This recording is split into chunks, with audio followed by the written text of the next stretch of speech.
Goeiedag aan almal, baie welkom by sessie 2 van ons aanlyn Bybelskool kursus Bybel vir vandag.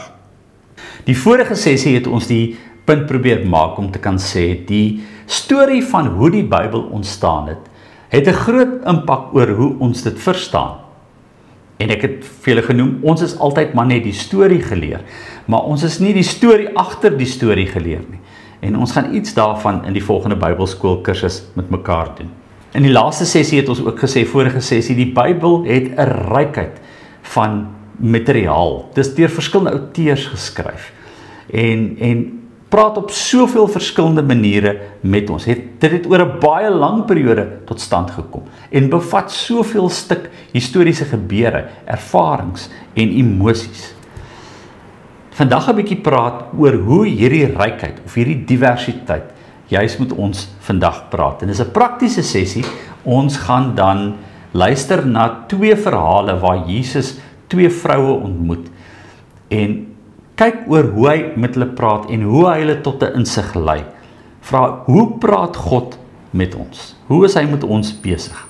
Hoe interpreteer ons? Hoe onderskei ons? En as ons dit klaar gedoen het, volgende sessie gaan oor die Ou Testament se ontstaan, volgende een oor die Nuwe Testament se ontstaan, en dan die res van ons sessies gaan ons in die lig van wat ons dan geleer het, kyk na verskillende tipes literatuur en hoe ons dit lees en hoe ons dit verstaan.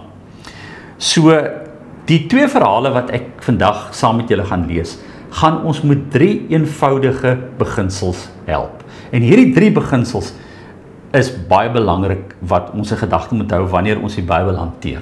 Die eerste ene, God is altyd by ons teenwoordig.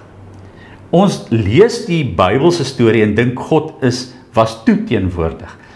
Maar die storie van die Bybel wil ons help om te vind dat dieselfde Here waarvan ons in die Bybel lees, by ons teenwoordig is. En ons mis daai punt baie maklik. Ons glo hy was teenwoordig, maar ons glo nie dat dieselfde Here op hierdie manier ook met ons vandag praat nie. Julle gaan dit nou sien in die verhaal van die 2 vroue ook. Die tweede een is ook baie belangrik. Ons lees nie net die Bybel en dan hoor ons God objektief nie. Het julle al agtergekom hoe dieselfde teks op verskillende tye in jou lewe verskillende betekenis kry? En die rede is omdat jy dit op daai tyd verskillend verstaan het en interpreteer het. Die Heilige Gees het ons gelei om nuwe insigte daarin te kan kry. So die tweede belangrike beginsel is, ons lees nie net die Bybel nie, ons interpreteer dit, ons verstaan dit. En die derde beginsel wat belangrik is, ons lees nie die Bybel alleen nie.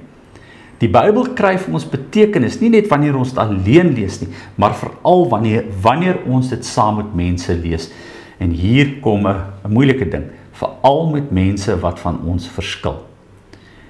Wat ons gewoonlik doen is, ons hou nie van mense wat van ons verskil nie, en ons soek die mense wat met ons saamstem, en saam met hulle lees ons die Bybel. Maar iets besonders gebeur, wanneer ons hierdie boek, wat so diversiteit en 'n rykheid het, lees saam met mense, wat anders daaroor dink, en begin agterkom, maar God praat nie net met my nie, God praat met ander, en wanneer ons dit saam lees, dan kry ons, juis in ons verskille, kry dit nuwe betekenis vir ons. Daar's 2 tekste wat hierdie vir my net mooi illustreer. Die eerste een is Psalm 139. Deurgrond my, o God, deurgrond my hart. Ondersoek my, sien tog my onrus raak. Kyk of ek nie op die verkeerde pad is nie, en lei my op die, en sê die teks, die beproefde pad, die moeilike pad. Want dis juist die beproefde pad of moeilike pad wat vir ons nuwe insigte en interpretasie gee. En dan die tweede teks wat dit mooi saamvat. Ek bid, dis Filippense 1 vanaf vers 9 tot 10. Ek bid dat julle liefde sal toeneem en 'n begrip en 'n fyn aanvoeling, sodat julle die dinge kan onderskei waarop die lewe werklik aankom. En dit is juist wat ons interpretasie en ons saamlees doen. Skielik raak ander goedjies wat vir ons so belangrik was, minder belangrik. En goed wat vir ons minder belangrik is, raak skielik belangrik. En dit is die proses van onderskeiding, dat ons liefde sal groei in 'n begrip en 'n fyn aanvoeling. Nie ons verstand sal groei in 'n begrip en 'n fyn aanvoeling nie, maar 'n dieper insig in wat God vir ons sê. So kom ons spring weg met ons twee verhale. En ek gaan net eers oor elkeen van hulle 'n stukkie agtergrond gee en dan kan julle in die groep die verhaal dan self gaan lees en net iets vir mekaar daaroor sê. So die eerste verhaal wat ons gaan lees is die verhaal van Jesus en die Samaritaanse vrou. En ons kry dit in Johannes 4 vers 3 tot 42.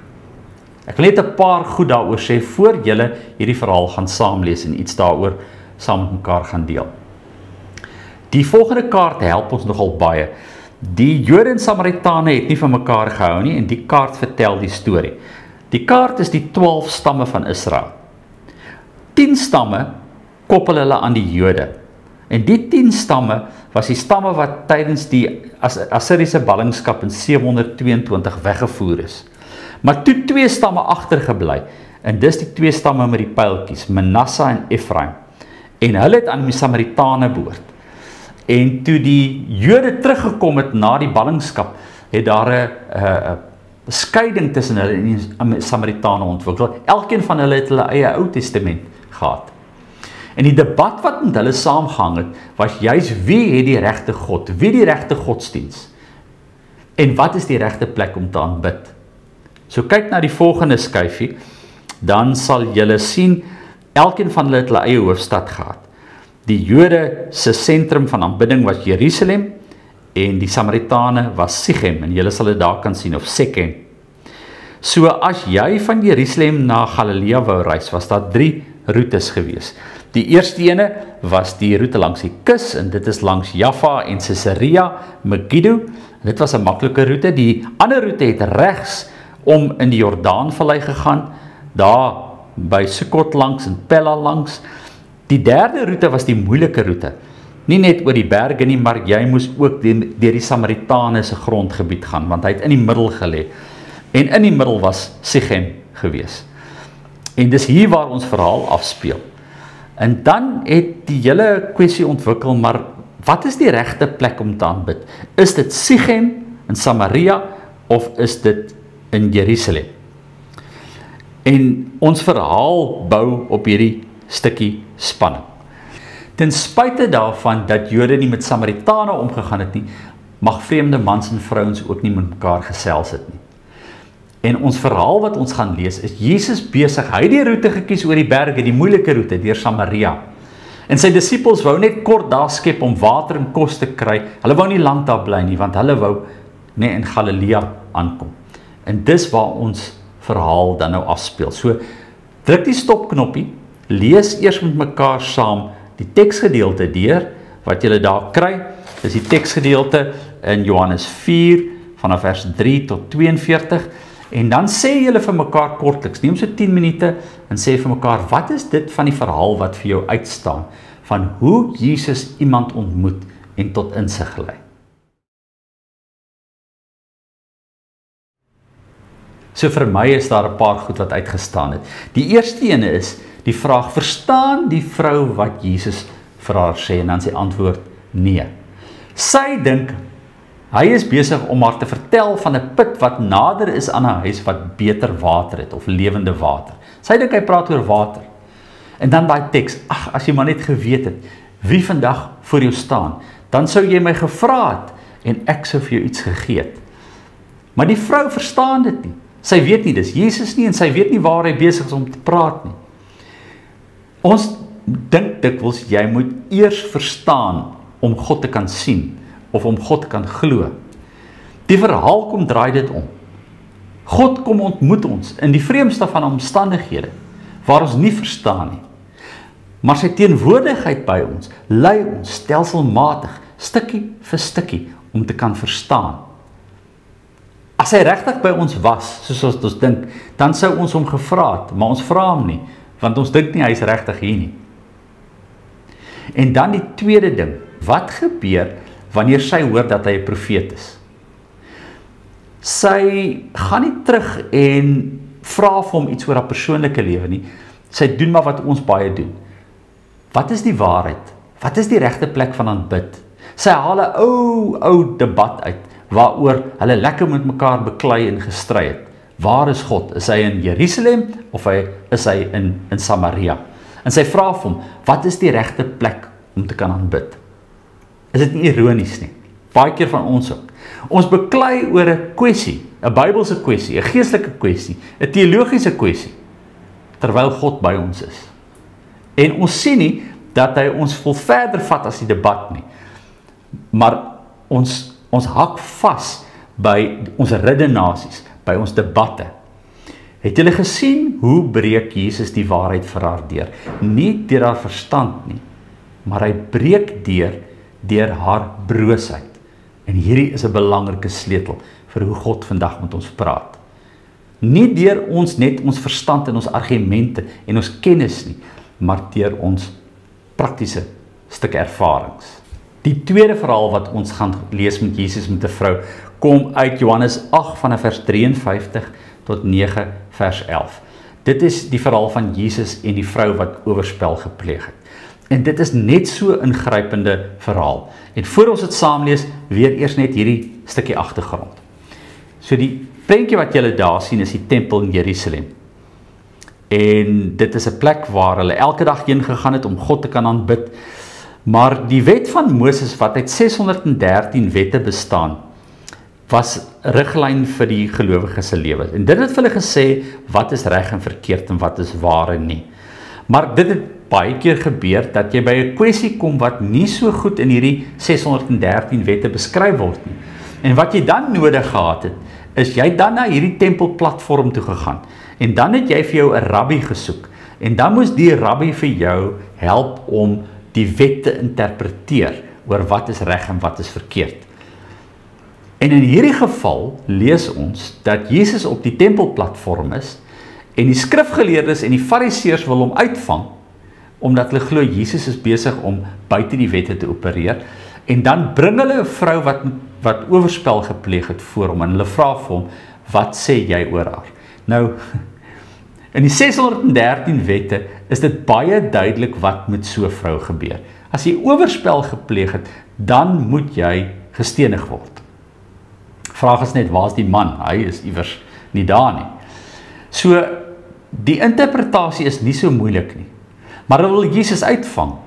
Maar Jesus vang hulle dan uit. En eintlik vang Jesus ons uit. Julle gaan nou iets sien in daardie verhaal. So neem 'n tyd, so druk die stopknoppie, lees die verhaal vir my deur en dink weer oor wat het hier gebeur? Wat het jou getref? Hoe is God besig om die waarheid na hulle toe te laat deurbreek?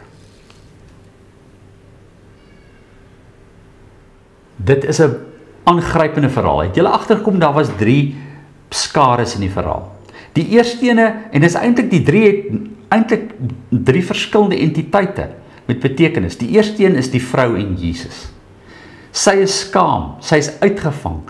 Sy is aan Jesus se genade oorgelaat en weet seker sy verdien om veroordeel te kan word. So dis een verhaal, daar gebeur iets. Die tweede verhaal wat ons raak sien, is die skrifgeleerdes en fariseërs.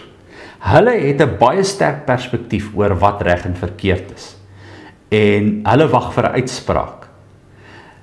Die vrou bly en is aan die Here se genade oorgelaat. Die skrifgeleerdes draai om en stap weg, omdat hulle nie gelukkig is met Jesus se interpretasie nie. Maar weet julle nou, daar's 'n derde groep wat ons dikwels miskyk. As jy mooi in die teks gaan lees, dan sê dit, Jesus is daar saam met die vrou agtergelaat. Dis nou nadat die skrifgeleerdes weggestap het. Dan in die middel van die kring van die mense. So kan julle hulle self indink. Hier's 'n klomp mense wat dit sien. En hulle dink, "Sjoe, gelukkig is dit nie ek nie. Ek is nie uitgevang nie." Of hulle bly om te kan sien wat gaan Jesus se reaksie wees. Die skrifgeleerdes stap weg, maar wat gaan Jesus dan nou volgende doen? En ons mis dikwels hierdie middelste groep. En dis juis hulle en die vrou wat oorweldig word deur Jesus, wat op 'n ander manier vir hulle die waarheid oopbreek, as net deur die wette en reëls, deur die reg en verkeerd. Wat is reg en verkeerd? Kom ons gaan kyk wat sê die boek daaroor. En dan, dis reg en verkeerd. Nee, sê Jesus, jy moet die reg en verkeerd kan beoordeel in die lig van God wat in jou omstandighede by is. En in hierdie geval sê Jesus vir haar, ek veroordeel jou nie. En die boodskap wat Jesus vir ons wil laat gee, is Vergifnis is groter as haar skuld. As ons hierdie twee verhale bymekaar bring, weer net hierdie drie baie belangrike beginsels wat hierdie twee verhale vir ons uitbring. Die eerste ene, God se teenwoordigheid word nie bepaal deur ons verstaan nie, of ons insig nie. Sy teenwoordigheid lei ons tot insig. En dit gebeur nie op een oomblik nie. Dis 'n voortdurende proses wat in ons lewens gebeur. En so groei ons geestelik deur God wat by ons is en ons lei. En elke keer wanneer ons die Bybel lees, dan bring dit ons op 'n ander vlak van ons bestaan met God en met mekaar en met onsself. Die tweede beginsel. Jy verstaan nie net God deur 'n boek oop te slaan en deur 'n stuk te lees nie. Jy moet dit kan onderskei. En dan die belangrike ding, ons vind die onderskeiding deur 'n stukkie Bybelstudie en deur ons verstand te gebruik en te verstaan, maar heel dikwels vind ons die onderskeiding in ons gebrokenheid. Beide vroue het dit so gevind. Die skare het dit so gevind. Die fariseërs het dit nie so gevind nie en daarom het hulle omgedraai. Ons vind nie die insig in ons kennis nie. Ons vind die insig in ons gebrokenheid en God se genade van vergifnis. En so hanteer ons moeilike kwessies in ons huise, in die kerk. Ons is verstel om dit so te hanteer. Die ironie is, ons doen dit nie so nie.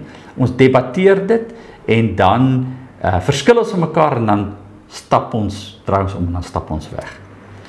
So dis 'n ander storie om 'n kwessie of 'n teks te kan lees vanuit jou gebrokenheid en vanuit jou afhanklikheid vanaf God. En dan die derde ding, ons lees tekste saam. Daar is 'n plek waar ons alleen die Bybel lees en dit reflekteer. Maar wanneer ons oor God praat en wat God besig is met ons te doen, dan doen ons dit met mekaar saam. Jy kan alleen as jy wil, of as jy in 'n groep is, vandag miskien in 'n gebed afsluit, en net miskien bid oor hoe een van hierdie drie of al drie jou raak. God is hier teenwoordig. Tweedens, God is besig om deur jou gebrokenheid en jou afhanklikheid te onderskei. Derdens, God gee jou mense om die waarheid te kan help vind en om jou op daai pad te kan help. Ons volgende sessie gaan ons spesifiek kyk na die ontstaan van die Ou Testament, die storie van die Ou Testament, en die week daarop die storie van die Nuwe Testament, en dan weer, soos ek gesê het, dan gaan ons bietjie kyk na die verskillende tipes, rykheid van literatuur, en hoe God deur hierdie literatuur vandag met ons praat. Totsiens.